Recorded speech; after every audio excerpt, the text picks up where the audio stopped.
wonder if you would share your views on not only how the Supreme Court should decide the healthcare ruling, but I think knowing some of your writings more specifically, Yes.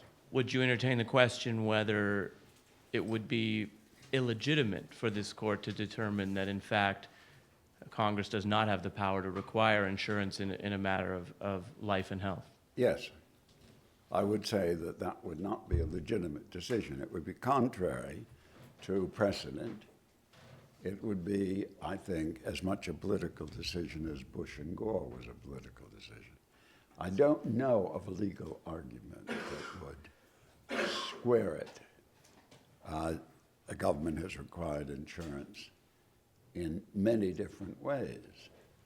The only argument I know is to say, yes, government requires people to get insurance if they drive, but you don't have to drive. Requires people to get insurance if they work through Social Security. Well, you don't have to work. At some point, that simply sounds silly. Of course. The other argument that's used is an argument of liberty.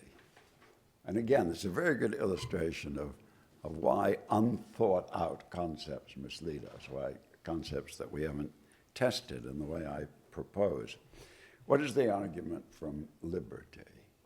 It's anti-paternalist.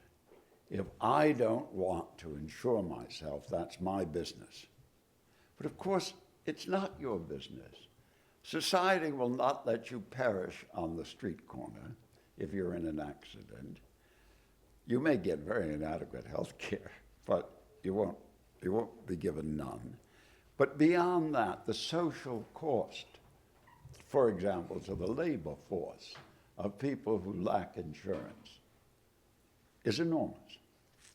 So it's not just a question of your making a choice for yourself.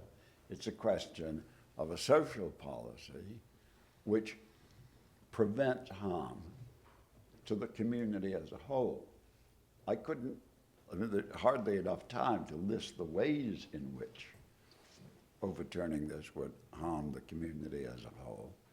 The price of medical care. I agree with the critics of Obama's plan who say that it doesn't do much to hold costs down.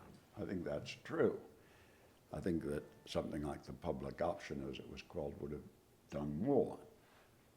But it has helped the coverage problem. And people who say it's done nothing, I think, overlook that. It has helped coverage. It hasn't. We need to do something about costs. Anyway, the answer to your question is it wouldn't be legitimate.